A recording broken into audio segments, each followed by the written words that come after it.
Olá, eu sou Alexandre Spinelli Ferreira e este é o Clarice que te lê, podcast no qual eu leio a obra de Clarice Lispector e proponho algumas perguntas, algumas provocações para nos aprofundarmos mais no pensamento e nas ideias dessa autora. Como vocês sabem, eu estou lendo A Paixão segundo GH, nessa edição da editora Rocco, e hoje eu vou ler da página 60 até a página 73. Vamos lá. Eu chegara ao nada, e o nada era vivo e úmido. Foi então, foi então que lentamente, como de uma bisnaga, foi saindo lenta a matéria da barata que fora esmagada. A matéria da barata, que era o seu de dentro. A matéria grossa, esbranquiçada, lenta, crescia para fora, como de uma bisnaga de pasta de dentes. Diante dos meus olhos enojados e seduzidos, lentamente a forma da barata ia se modificando à medida que ela engrossava para fora. A matéria branca brotava lenta para cima de suas costas como uma carga. Imobilizada, ela sustentava por cima do flanco empoeirado a carga do próprio corpo. Grite, ordenei-me quieta. Grite, repeti-me inutilmente com um suspiro de profunda quietude. A grossura branca imobilizara-se agora por cima das cascas. Olhei para o teto, descansando um pouco os olhos que eu sentia terem se tornado fundos e grandes. Mas se eu gritasse uma só vez que fosse, talvez nunca mais pudesse parar. Se eu gritasse, ninguém poderia fazer mais nada por mim. Enquanto, se eu nunca revelar a minha carência, ninguém se assustará comigo e me ajudarão sem saber. Mas só enquanto eu não assustar ninguém por ter saído dos regulamentos. Mas, se souberem, assustam-se. Nós que guardamos o grito em segredo inviolável. Se eu der o grito de alarme de estar viva, emudez e dureza me arrastarão, pois arrastam os que saem para fora do mundo possível. O ser excepcional é arrastado, o ser gritante. Olhei para o teto com os olhos pesados. Tudo se resumia ferozmente em nunca dar o primeiro grito. Um primeiro grito desencadeia todos os outros. O primeiro grito, ao nascer, desencadeia uma vida. Se eu gritasse, acordaria milhares de seres gritantes que iniciariam pelos telhados um coro de gritos e horror. Se eu gritasse, desencadearia a existência. A existência de quê? A existência do mundo. Com reverência, eu temia a existência do mundo para mim.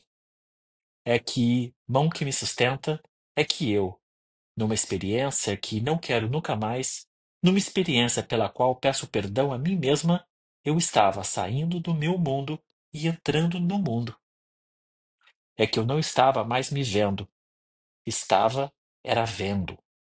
Toda uma civilização que se havia erguido, tendo como garantia que se misture imediatamente o que se vê com o que se sente.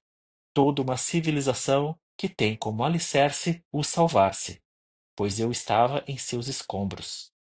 Dessa civilização só pode sair quem tem como função especial a de sair. A um cientista é dada licença, a um padre é dada a permissão, mas não a uma mulher que nem sequer tem as garantias de um título. E eu fugia, com mal-estar, eu fugia. Se soubesses da solidão desses meus primeiros passos, não se parecia com a solidão de uma pessoa. Era como se eu já tivesse morrido e desse sozinha os primeiros passos em outra vida. Era como se a essa solidão chamassem de glória. E também eu sabia que era uma glória e tremia toda nessa glória divina primária, que não só eu não compreendia, como profundamente não a queria. Porque, vê, eu sabia que estava entrando na bruta e crua glória da natureza. Seduzida, eu, no entanto, lutava, como podia, contra as areias movediças que me sorviam. E cada movimento que eu fazia para não, não, cada movimento mais me empurrava sem remédio. Não ter forças para lutar era o meu único perdão. Olhei para o quarto onde eu me aprisionara e buscava uma saída. Desesperadamente procurava escapar, e dentro de mim eu já recuara tanto que minha alma se encostara até a parede, sem sequer poder me impedir, sem querer mais me impedir. Fascinada pela certeza do ímã que me atraía, eu recuava dentro de mim até a parede, onde eu me incrustava no desenho da mulher. Eu recuara até a medula de meus ossos, meu último reduto, onde, na parede, eu estava tão nua que não fazia sombra. E as medidas ainda não eram as mesmas. Eu senti que eram. Eu sabia que nunca passara daquela mulher na parede. Eu era ela. Eu estava toda conservada. Longo e frutuoso caminho. Minha atenção de súbito quebrou-se como um ruído que se interrompe. E o primeiro verdadeiro silêncio começou a soprar. O que eu havia visto de tão tranquilo e vasto e estrangeiro nas minhas fotografias escuras e sorridentes. Aquilo estava, pela primeira vez, fora de mim, e ao meu inteiro alcance, incompreensível, mas ao meu alcance. O que me aliviava como a uma sede, aliviava-me como se durante toda a vida eu tivesse esperado por uma água tão necessária para o corpo eriçado como é a cocaína para quem a implora. Enfim, o corpo embebido de silêncio se apaziguava. O alívio vinha de eu caber no desenho mudo da caverna. Até aquele momento eu não havia percebido totalmente a minha luta, tão mergulhada estivera nela. Mas agora, pelo silêncio onde enfim eu caíra, sabia que havia lutado, que havia sucumbido e que cedera.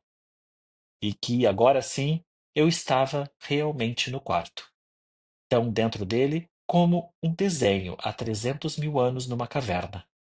E eis que eu cabia dentro de mim. Eis que eu estava em mim mesma gravada na parede. A passagem estreita fora pela barata difícil, e eu me havia esgueirado com nojo através daquele corpo de cascas e lama. E terminara, também eu toda imunda, por desembocar através dela para o meu passado, que era o meu contínuo presente, e o meu futuro contínuo, e que hoje sempre está na parede. E minhas 15 milhões de filhas, desde então até eu, também estavam lá. Minha vida fora tão contínua quanto a morte. A vida é tão contínua que nós a dividimos em etapas, e a uma delas chamamos de morte. Eu sempre estivera em vida. Pouco importa que não eu propriamente dita, não isso a que convencionei chamar de eu. Sempre estive em vida. Eu, corpo neutro de barata, eu com uma vida que finalmente não me escapa, pois enfim a vejo fora de mim. Eu sou a barata. Sou minha perna, sou meus cabelos, sou o trecho de luz mais branca no reboco da parede. Sou cada pedaço infernal de mim. A vida em mim é tão insistente que, se me partirem, como a uma lagartixa, os pedaços continuarão estremecendo e se mexendo. Sou o silêncio gravado numa parede, e a borboleta mais antiga esvoaça e me defronta. A mesma de sempre. De nascer até morrer é o que eu me chamo de humana, e nunca propriamente morrerei. Mas essa não é a eternidade. Essa é a danação. Como é luxuoso esse silêncio! É acumulado de séculos. É um silêncio de barata que olha. O mundo se me olha. Tudo olha para tudo. Tudo vive o outro. Nesse deserto, as coisas sabem as coisas. As coisas sabem tanto as coisas que a isso chamarei de perdão, se eu quiser me salvar no plano humano. É o perdão em si. Perdão é o atributo da matéria viva. Perdão é o atributo da matéria viva. Vê, meu amor, vê como por medo já estou organizando. Vê como ainda não consigo mexer nesses elementos primários do laboratório sem logo querer organizar a esperança. É que, por enquanto, a metamorfose de mim em mim mesma não faz nenhum sentido. É uma metamorfose em que perco tudo o que eu tinha. E o que eu tinha era eu. Só tenho o que sou. E agora, o que sou? Sou estar de pé diante de um susto. Sou o que vi. Não entendo e não tenho medo de entender. O material do mundo me assusta, com seus planetas e baratas. Eu que antes vivera de palavras de caridade ou orgulho ou de qualquer coisa. Mas que abismo entre a palavra e o que ela tentava. Que abismo entre a palavra amor e o amor que não tem sequer sentido humano, porque porque amor é a matéria viva. Amor é a matéria viva? O que foi que me sucedeu ontem? E agora? Estou confusa. Atravessei desertos e desertos, mas fiquei presa sob algum detalhe, como debaixo de uma rocha.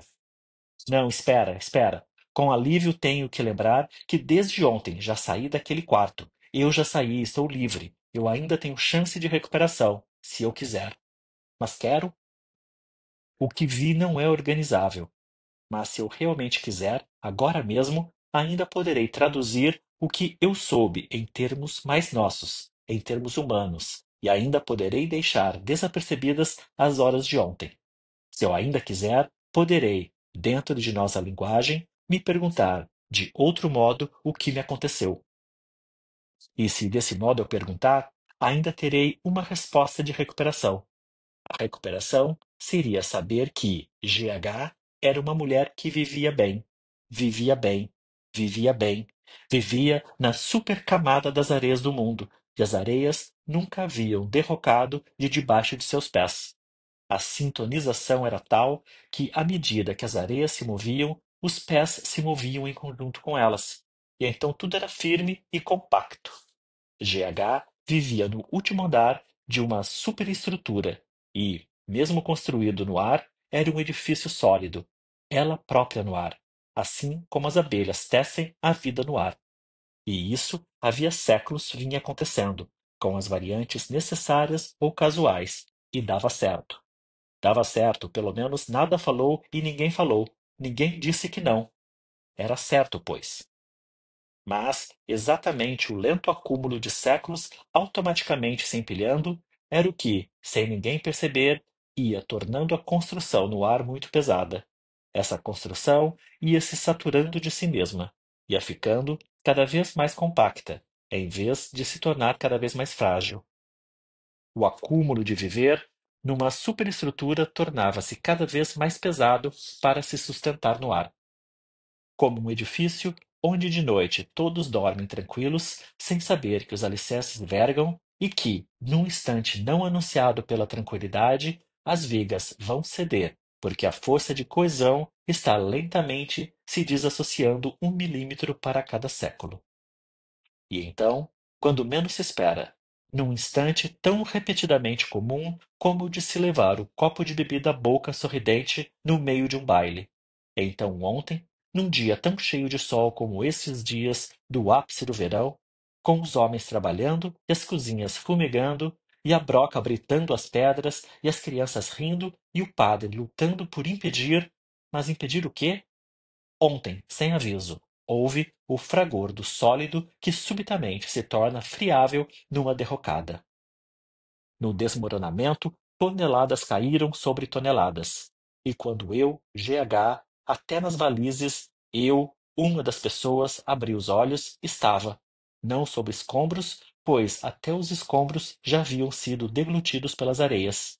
Estava numa planície tranquila, quilômetros e quilômetros abaixo do que fora uma grande cidade. As coisas haviam voltado a ser o que eram. O mundo havia reivindicado a sua própria realidade. E, como depois de uma catástrofe, a minha civilização acabara. Eu era apenas um dado histórico. Tudo em mim fora reivindicado pelo começo dos tempos e pelo meu próprio começo. Eu passara a um primeiro plano primário. Estava no silêncio dos ventos e na era de estanho e cobre, na era primeira da vida.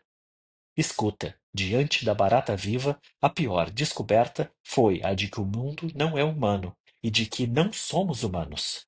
Não, não te assustes. Certamente o que me havia salvo até aquele momento da vida sentimentizada de que eu vivia é que o inumano é o melhor nosso. É a coisa, a parte coisa da gente. Só por isso é que, como pessoa falsa, eu não havia até então sossobrado sob a construção sentimentária e utilitária. Meus sentimentos humanos eram utilitários, mas eu não tinha sossobrado porque a parte coisa, matéria do Deus, era forte demais e esperava para me reivindicar. O grande castigo neutro da vida geral é que ela, de repente, pode solopar uma vida. Se não lhe for dada a força dela mesma, então ela rebenta como um dique rebenta, e vem pura, sem mistura nenhuma, puramente neutra. Aí estava o grande perigo. Quando essa parte neutra de coisa não embebe uma vida pessoal, a vida vem toda puramente neutra. Mas por que exatamente em mim fora repentinamente se refazer o primeiro silêncio? Como se uma mulher tranquila tivesse simplesmente sido chamada e tranquilamente largasse o bordado na cadeira, se erguesse e, sem uma palavra, abandonando sua vida, renegando bordado, amor e alma já feita, sem uma palavra, essa mulher se pusesse calmamente de quatro, começasse a engatinhar e se arrastar com os olhos brilhantes e tranquilos. É que a vida anterior a reclamara, e ela fora. Mas por que eu? Mas por que não eu? Porque se não tivesse sido eu não saberia. E tendo sido eu soube, apenas isso. O que é que me havia chamado? A loucura ou a realidade? A vida se vingava de mim, e a vingança consistia apenas em voltar, nada mais. Todo o caso de loucura é que alguma coisa voltou. Os possessos, eles não são possuídos pelo que vem, mas pelo que volta. Às vezes, a vida volta. Se em mim tudo se quebrava, a passagem da força, não é porque a função desta era a de quebrar. Ela só precisava, enfim, passar, pois já se tornara caudalosa demais para poder se conter e contornar. Ao passar, ela cobria tudo. E depois, como após um dilúvio, sobrenadavam um armário, uma pessoa, uma janela solta, 3 maletas. E isso me parecia o inferno, essa destruição de camadas e camadas arqueológicas humanas. O inferno porque o mundo não me tinha mais sentido humano e o homem não me tinha mais sentido humano. E sem essa humanização e sem a sentimentação do mundo, eu me apavoro. Sem um grito, olhei a barata. Vista de perto, a barata é um objeto de grande luxo. Uma noiva de pretas joias. É toda rara. Parece um único exemplar. Prendendo-a pelo meio do corpo com a porta do armário, eu isolara o único exemplar. O que parecia dela era apenas a metade do corpo. O resto, o que não se via, podia ser enorme, e dividia-se por milhares de casas atrás de coisas e armários. Eu, porém, não queria a parte que me coubera. Atrás da superfície de casas, aquelas joias embaçadas andando de rojo. Eu me sentia imunda, como a Bíblia fala dos imundos. Por que foi que a Bíblia se ocupou tanto dos imundos e fez uma lista dos animais imundos e proibidos?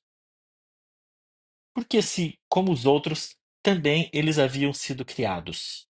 E por que o imundo era proibido? Eu fizera o ato proibido de tocar no que é imundo. Eu fizera o ato proibido de tocar no que era imundo.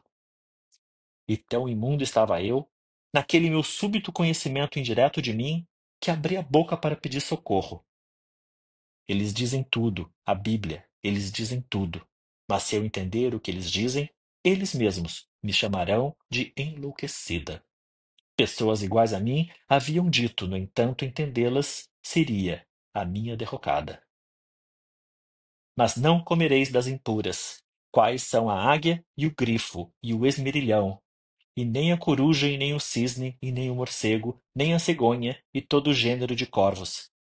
Eu estava sabendo que o animal imundo da Bíblia é proibido porque o imundo é a raiz, pois há coisas criadas que nunca se enfeitaram e conservaram-se iguais ao momento em que foram criadas, e somente elas continuaram a ser a raiz ainda toda completa.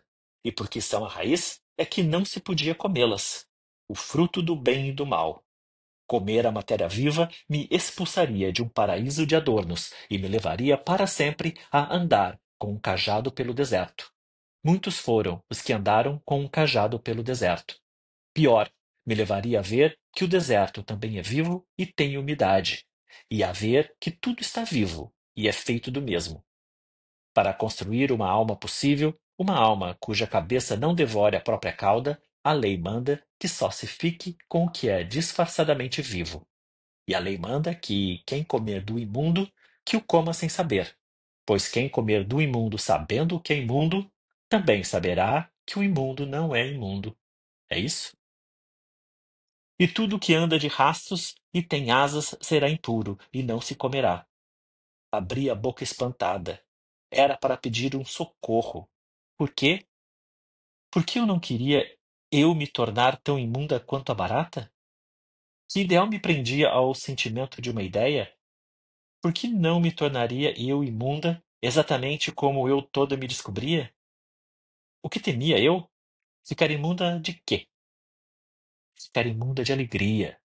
Pois agora entendo que aquilo que eu começara a sentir já era alegria, o que eu ainda não reconhecera nem entendera. No meu mundo pedido de socorro, eu estava lutando era contra uma vaga primeira alegria, que eu não queria perceber em mim, porque, mesmo vaga, já era horrível. Era uma alegria sem redenção. Não sei te explicar, mas era uma alegria sem a esperança. Ah, não retires de mim a tua mão. Eu me prometo que talvez até o fim desse relato impossível, talvez eu entenda. Oh, talvez pelo caminho do inferno eu chegue a encontrar o que nós precisamos. Mas não retires tua mão, mesmo que eu já saiba que encontrar tem que ser pelo caminho daquilo que somos, se eu conseguir não me afundar definitivamente naquilo que somos. Vê, meu amor, já estou perdendo a coragem de achar o que quer que eu tiver que achar. Estou perdendo a coragem de me entregar ao caminho, e já estou nos prometendo que nesse inferno acharei a esperança. Talvez não seja a esperança antiga, talvez não se possa sequer chamar de esperança. Eu lutava porque não queria uma alegria desconhecida. Ela seria tão proibida pela minha futura salvação quanto o bicho proibido que foi chamado de imundo. E eu abria e fechava a boca em tortura para pedir socorro, pois então ainda não me havia ocorrido inventar essa mão que agora inventei para segurar a minha. No meu medo de ontem eu estava sozinha e queria pedir socorro contra a minha primeira desumanização. A desumanização é tão dolorosa como perder tudo, meu amor. Eu abria e fechava a boca para pedir socorro, mas não podia nem sabia articular. É que eu não tinha mais o que articular. Minha agonia era como a de querer falar antes de morrer. Eu sabia que estava me despedindo para sempre de alguma coisa. Alguma coisa ia morrer, e eu queria articular a palavra que pelo menos resumisse aquilo que morria. Afinal, consegui pelo menos articular um pensamento. Estou pedindo socorro. Ocorreu-me então que eu não tinha contra o que pedir socorro. Eu não tinha nada a pedir. De repente era isso. Eu estava entendendo que pedir eram ainda os últimos restos de um mundo apelável, que, mais e mais, se estava tornando remoto. E se eu continuava a querer pedir, era para ainda me agarrar aos últimos restos de minha civilização antiga. Agarrar-me para não me deixar ser arrastada pelo que agora me reivindicava. E ao que, num gozo sem esperança, eu já cedia, eu já queria ceder, ter experimentado já era o começo de um inferno de querer, querer, querer. A minha vontade de querer era mais forte do que a minha vontade de salvação. Cada vez mais eu não tinha o que pedir. E via, com fascínio e horror, os pedaços de minhas podres roupas de múmia caírem secas no chão. Eu assistia à minha transformação de crisálida em larva úmida. As asas aos poucos encolhiam-se crestadas, e um ventre todo novo e feito para o chão, um ventre novo renascia. Sem desfitar a barata, fui-me abaixando até sentir que meu corpo encontrava a cama, e sem desfitar a barata, sentei-me. Agora era com os olhos erguidos que eu a via. Agora debruçada sobre a própria cintura, ela me olhava de cima para baixo. Eu havia prendido defronte de mim o imundo do mundo e desencantara a coisa viva. Eu perdera as ideias. Então, de novo, mais um milímetro grosso da matéria branca espremeu-se para fora. Vamos parar por aqui? Como que foi esse trecho de hoje? Como que você sentiu GH diante do asco, diante do nojo, diante do imundo e se sentindo imunda? e se questionando quem que é mais imundo, é o barato ou ela, trazendo todos os animais imundos da Bíblia. Por que que são imundos? O imundo é quem come. Se eu não sei que é imundo. De novo, como que é para você todos esses questionamentos que a GH, que a Clarice não para de fazer a cada nova página, a cada novo parágrafo, quase. Fala aí. Muito obrigado por ter estado comigo mais esse episódio. Espero que você tenha gostado e até o próximo.